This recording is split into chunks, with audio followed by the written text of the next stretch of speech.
saludando con el mismo gusto de siempre, presentando nuestro trabajo final de la materia Teoría Curricular frente a la maestra Selene Guzmán Cervantes y frente a toda nuestra audiencia en general, por medio expuesto de la alumna Katia Michel, Dulce Alvarado, Fátima Tafoya y Diana Laura, del grupo Quinto A de la licenciatura en Pedagogía, subsede La Piedad, a fecha del 21 de enero del 2022. Bueno, pues entrando a detalle de lo que es el currículum dentro de esta materia de teoría curricular, lo entendemos como un conjunto de conocimientos y experiencias, las cuales pueden ser laborales o académicas, pero que un individuo como tal las posee. Este nombre lo podemos asignar al plano programas de estudios, que es proyectado por una institución educativa, ya sea una escuela o una universidad también, pues, con la función de estructurar y fundamentar los contenidos, técnicas metodológicas empleados durante el proceso de enseñanza-aprendizaje dentro de estas instituciones educativas. Esta herramienta de trabajo, como lo es el currículum, se puede evaluar con lo anteriormente dicho, en el marco de la filosofía pedagógica adoptada por la institución en cuestión, la cual es orientada a la formación y a la educación de un tipo de individuo social, con ciertos conocimientos y con ciertos valores inculcados. Para que quede un poquito más claro lo que se ha dicho anteriormente, vamos a tratar lo que son las diferencias entre el currículum, el plan de estudios y el programa de estudios. En primer lugar, pues tenemos al currículum, que es el trayecto formativo que planea objetivos, contenidos, métodos y evaluación para guiar el proceso, como lo había dicho anteriormente, de enseñanza-aprendizaje, vinculado pues a un contexto, el contexto en el que se encuentre un individuo, para alcanzar la relación personal y asimismo satisfacer las necesidades sociales. Mientras que por el otro lado tenemos al plan de estudio. Se trata de un esquema estructurado de las áreas obligatorias y fundamentales, así como de áreas optativas con sus respectivas asignaturas que forman parte del currículum de los establecimientos educativos. A diferencia del programa de estudio, que es el funcionamiento más pequeño de estos tres conceptos. Trata de la formulación hipotética de los aprendizajes que se pretenden lograr en una sola unidad didáctica, de las que componen el plan de estudios. Este documento enmarca las líneas generales que orientan la formulación de los programas de las unidades que los componen. Para cumplir estos tres conceptos o para llevarlos a cabo se necesita de varios enfoques dentro de la enseñanza-aprendizaje, donde nos encontramos con el enfoque tecnológico. Este se refiere a la enseñanza por medio de actividades y herramientas tecnológicas. Sus métodos de enseñanza son poco flexibles, ya que no permiten la espontaneidad. Tienen que ir de acuerdo a la ley. Su finalidad es optimizar el proceso educativo a través de medios tecnológicos y por ende, pues el rol del docente es ser mediador, poseer el contacto a los estudiantes con los planes y medios tecnológicos de aprendizaje. Y pues también aquí lo que se maneja o los recursos que se manejan es el material impreso, la radio, la computadora, televisión y pues tablets, todo lo relacionado con los medios tecnológicos.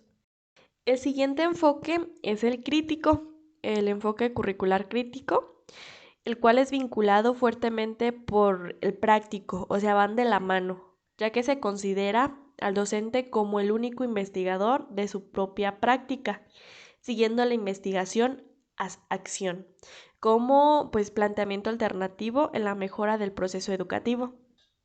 Por otra parte, se formula basándose a una pedagogía crítica, así pues tratando de lograr que el estudiante posicione en el mundo con una actitud participativa, que sea el protagonista, no solo como observador y reproductor de la realidad cultural, sino que esté inmerso y pues también con la posibilidad de transformarla, de transformar la realidad. Ahora bien, les mencionaremos a 3 educadores que hicieron aportaciones a lo que ahora conocemos como el currículum. Uno de ellos es John Franklin Robert. Él fue un educador nacido en 1979 y que murió en 1999. Él es considerado el padre del currículum. Para Bobbitt, el currículum es el ayudar a los estudiantes a vivir en formas apropiadas y generosas. Nos mencionaba que la educación debe prever conocimientos sobre el profesionalismo en la sociedad. Él definió el currículum de 2 maneras. Una, como el rango total de experiencias, y la segunda, como una serie de experiencias de entrenamiento conscientemente dirigidas a las escuelas y que éstas se emplean para complementar y perfeccionar el desarrollo. Bobbitt nos decía que existen 2 tipos de escuela, la tradicional y la utilitaria. La tradicional se evocaba más a todo lo que es teoría, mientras que la utilitaria busca enseñar conocimientos que fueran funcionales para la vida. Uno de los pasos o los 5 pasos para la elaboración del currículum según Bobbitt es el análisis de la experiencia humana, análisis del trabajo, obtención de objetivos, selección de objetivos y la planificación a detalle. Sabemos que existen 3 protagonistas de lo que es el currículum. Uno, el papel del estudiante. El estudiante es el que experimenta a fin de desarrollar sus habilidades. 2, que es el docente, pues el profesor debe encontrar maneras de utilizar actividades que nos puedan ser atraídas a la escuela. Y 3, que es la escuela. Esta suministra oportunidades que sean variadas y atractivas para que los estudiantes experimenten. Como resumen y conclusión de Bobbitt, él desarrolló las primeras concepciones de lo que debería ser un currículum en la metáfora de la escuela como industria, como una serie de cosas que los niños deben hacer y experimentar a fin de desarrollar habilidades que lo capaciten para decidir asuntos en su vida adulta. Ahora sin más hablaré de Ralph Tyler. Él también fue un educador, nacido en 1902 y falleció en 1994. Él es considerado el padre de la evaluación. Su mayor aportación es lo que se conoce como el modelo de Tyler, donde se habla de lo que es la enseñanza por objetivos. El concepto del currículum de Tyler fue desarrollado entre 1929 y 1938. Su modelo fue diseñado para ayudarnos a entender qué es lo que debemos enseñar, cómo enseñarlo y de qué manera podemos encaminar lo que enseñamos en la escuela. Esto fue desarrollado debido a las preocupaciones que Tyler tenía al ver unos métodos de enseñanza-aprendizaje demasiado centralizados en la disciplina y objetivos. Para Tyler, sin embargo, el proceso de aprendizaje sabía que eso debía abarcar mucho más que eso, pues él entendía que debía estar enfocado en el estudiante y no en el maestro, y creía que una mayor interacción del estudiante con sus experiencias de aprendizaje ocasionaba un cambio radical en todo lo que era su comportamiento. Este modelo racional y sistemático se enfocaba en la relación de los objetivos y sus resultados, pues pretende lograr que los maestros se pregunten cuáles son los fines de la escuela, cuáles son las experiencias educativas, cómo comprobar el logro de los objetivos y a raíz de eso considerar cuáles son las metas y objetivos educativos que se deben transformar en criterios y de esta manera poder seleccionar el material, organizar el contenido de los programas y sobre todo invitar al maestro a reflexionar sobre los métodos y materiales que se deben emplear dentro de una clase. Dicho modelo tuvo un impacto tan positivo y significativo en el desarrollo curricular y evaluación. Es importante mencionar que el modelo de Ralph consta de 4 fases. 1. El diseño de objetivos. 2. Selección de experiencias de aprendizaje. 3. Organización de experiencias. Y 4. La misma evaluación. Ahora es importante que mencionemos a una última persona. que es Hilda Tada. Ella, al igual que los otros dos, fue educadora, nacida en 1902 y murió en 1967. La propuesta modelo curricular que nos trae Hilda se basa en su libro Curriculum Development Theory and Practice, que se publicó en 1962 y presenta una continuación del trabajo de Ralph Tyler. Plantea que para elaborar los programas escolares debemos basarnos en la sociedad, la cultura, el aprendizaje y el contenido vinculado, la teoría con la práctica. Nos menciona que el resultado de la evaluación educativa debe determinar los cambios que se producen en la conducta del estudiante como resultado de un programa para el logro de los objetivos. Nos plantea dos grandes niveles. 1. La importancia del desarrollo del currículum y su relación con la sociedad y el individuo. Y 2. Los procedimientos que debemos considerar para elaborar un currículum. Ella retoma algunas de las ideas de Ralph Tyler que ya se mencionó anteriormente con respecto a la elaboración del currículum, solo que ella agrega como un primer paso elaborar un diagnóstico de necesidades. Por lo tanto, los elementos para la elaboración de un currículum, ahora según Hilda, es el diagnóstico de necesidades, formulación de objetivos, selección de contenido, organización de contenido, selección de actividades de aprendizaje y organización de actividades de aprendizaje y determinación de lo que se va a evaluar. Ya hablamos un poquito de la perspectiva técnica, ahora es turno de hablar de la perspectiva crítica, por lo cual hablaré de algunos de los exponentes de esta. Max Horkheimer fue un filósofo sociólogo alemán famoso por su trabajo en la teoría crítica. Este fue miembro de la Escuela de Frankfurt de Investigación Social. La Escuela de Frankfurt, también conocida como Teoría Crítica de la Sociedad, fue uno de los movimientos intelectuales más influyentes en el siglo XX. Fue una iniciativa creada por varios pensadores cuyo objetivo era analizar los fenómenos sociales y políticos presentes en la realidad. Desde el momento de su aparición, en 1923, planteó un innovador modelo para la investigación sobre la política y la sociedad. Su trabajo ha sido fundamental para el desarrollo de las disciplinas como las ciencias políticas y la sociología. Ahora, la teoría crítica fue formulada por Marx por primera vez en su obra de 1937 llamada Teoría Tradicional y Teoría Crítica. El proyecto inicial pretende desarrollar una serie de teorías atentas a los problemas sociales, como la desigualdad de clase, pero no solo desde el punto de vista sociológico, sino que también buscaba desde el punto filosófico. Por ello, la teoría crítica debería ser más que un enfoque para intentar interpretar, debería poder transformar el mundo. Al mismo tiempo, se propone dar importancia a factores sociales, psicológicos y culturales a la hora de abordar los temas sociales. La teoría crítica de Theodor Adorno va más enfocado en la realidad y razón instrumental. Theodor Adorno fue un filósofo, sociólogo y musicólogo alemán. Destacado representante de la llamada teoría crítica de la sociedad y de la Escuela de Frankfurt.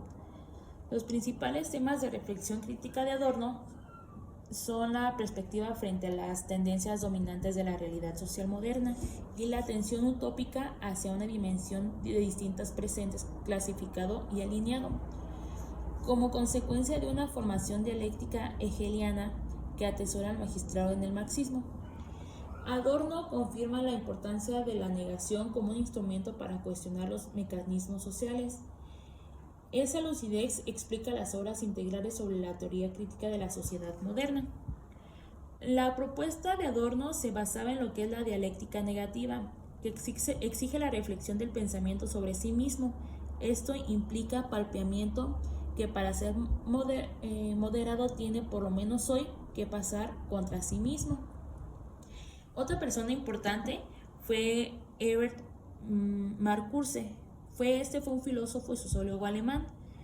Ebert asumió como suya la Horkheimeriana teoría crítica de la sociedad y realizó una serie de investigaciones y análisis que tenían como objetivo la recuperación en sentido marxista de la dialéctica hegeliana para plantear de forma correcta las relaciones entre la teoría y la praxis.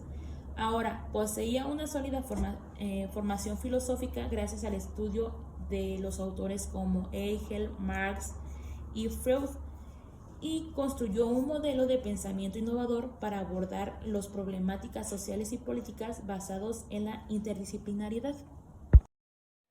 Los principales objetivos del plan y programas de educación inicial son promover el juego como contenido de alto valor cultural para el desarrollo cognitivo, afectivo, ético, motor y social, fomentar la socialización a partir de los valores, estimular el desarrollo de la capacidad creativa, estimular el desarrollo y el placer por el conocimiento, brindar oportunidades para la exploración y el descubrimiento, integrar tecnología con el objetivo principal de mejorar y acompañar los procesos de enseñanza-aprendizaje, el respeto e integración de las diferencias culturales, sociales, etc.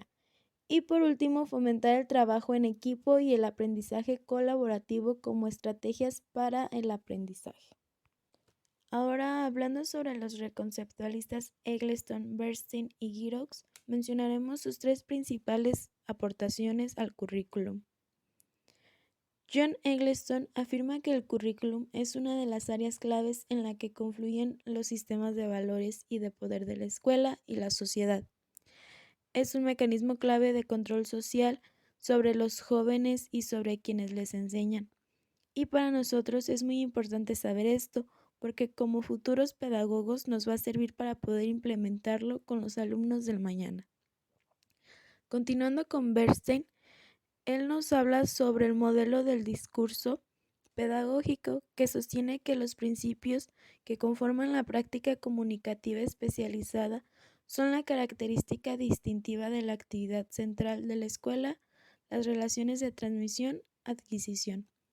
Para Bernstein, la noción de discurso pedagógico constituye en sí una crítica a las pretensiones subjetivistas del discurso y a las pretensiones trascendentalistas del discurso como algo a lo cual el sujeto tiene acceso anteriormente. Finalmente hablaremos de Giroux, que nos habla sobre la pedagogía crítica. Aquí nos hace mención que la escuela, en el contexto de la pedagogía crítica, es un lugar histórico, sociocultural y político, donde confluyen muchas vivencias de cualquier tipo de ideologías religiosas, culturales, entre otras, que de acuerdo con Giroux son reproductores de tres sentidos: un sentido social, un sentido cultural y un sentido estatal. Hablando sobre el currículum, es muy importante saber las diferencias que existen entre el currículum formal, el currículum real y el currículum oculto. Bueno, pues el currículum formal es la planeación del proceso de enseñanza-aprendizaje con sus correspondientes finalidades y condiciones académico-administrativas y del plan de estudio como representación documental del currículum. Y su finalidad es exponer los contenidos los cuales son necesarios para que el alumno y el docente puedan desarrollar el currículum organizadamente y de esta manera hacerlo formal con la institución y poder el docente abordarlo con sus alumnos. El currículum real es la puesta en práctica del currículum formal, considerando la transposición pragmática del currículum formal. Su finalidad es evaluar las eventualidades y diferenciar los factores culturales, económicos y políticos, así como las distintas personalidades tanto del alumno como del docente. Y finalmente hablaré sobre el currículum oculto, que a diferencia del formal es aquel que no está explícito en ningún documento. Formal se refiere a los aprendizajes adquiridos no solo por alumnos, sino también por la interacción social. Su finalidad es compartir las formas de aprendizajes de manera diferente, como la sensibilidad, el respeto, el lenguaje, impartiendo conocimientos no solo de una materia, sino de aspectos que le sirvan al alumno para su vida cotidiana en la sociedad. Ahora, para continuar, hablaremos de los planes y programas de estudios, empezando por el preescolar. Los programas preescolares son un conjunto de actividades preparados para brindar cuidados y educación a los niños durante un periodo antes de que entren a la escuela. Las niñas y los niños tienen capacidades que desarrollan desde muy tempranas edades. Piensan y se expresan, hacen preguntas porque quieren aprender, elaboran explicaciones e interactúan con las demás personas y aprenden mientras se desarrollan.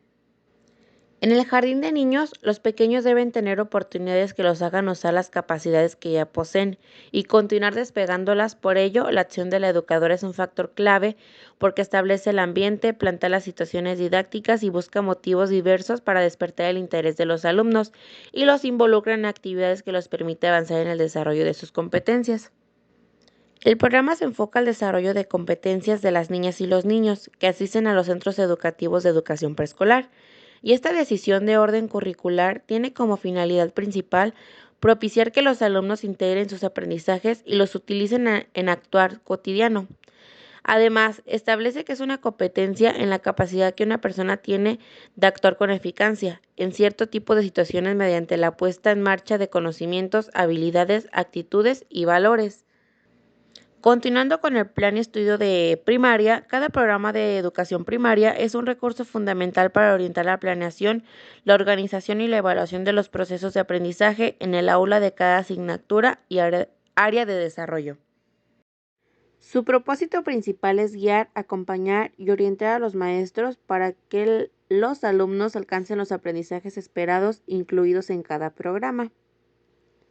Cada programa de estudio es un recurso fundamental para orientar la planeación, la organización y la evaluación de los procesos de aprendizaje en el aula de cada asignatura y área de desarrollo. Tiene como finalidad el desarrollo de habilidades intelectuales, conocimientos y conceptos para aprender permanentemente y con autonomía, las habilidades intelectuales, la lectura y la expresión oral y escrita. Continuando y para finalizar, nos vamos con la educación secundaria, que tiene un carácter obligatorio y además es gratuito. También tiene un conjunto con la educación primaria. La enseñanza básica comprende con 4 cursos que se seguirán entre los 12 y los 16 años de edad. La finalidad de la educación secundaria es que el alumno adquiera los elementos básicos de la cultura, especialmente en sus aspectos humanísticos, artísticos, científicos y tecnológicos, desarrollando y consolidando en los hábitos de su lectura, de estudio y de trabajo, preparándolo para incorporarlo a estudios posteriores. Su plan de estudios establece objetivos, considera todas las actividades que realizas en su día a día, fija un horario dedicado al estudio, distribuye las horas de estudio durante la semana y actualiza el plan de estudio según las necesidades del alumno. Otra característica del plan de estudios es su orientación hacia el desarrollo de actitudes prácticas y valores sustentados en los principios de la democracia. Propone que la evaluación sea una fuente de aprendizaje y permita detectar el rezago escolar de manera temprana. Los principios pedagógicos que sustentan el plan de estudios son condiciones esenciales para la implementación del currículo, la transformación de la práctica docente, los logros de los aprendizajes y la mejora de la calidad educativa. El plan de estudios, según muchos autores como Kelly, es un área de estudio muy amplia. No solo abarca el contenido, sino también los métodos de enseñanza y de aprendizaje. Asimismo, abarca las metas y objetivos que se proponen alcanzar los alumnos. Sin más preámbulos, pues los dejamos con esta información que fue muy, muy amplia, pero también de mucho aprendizaje. Me despido de ustedes y les agradezco por su atención.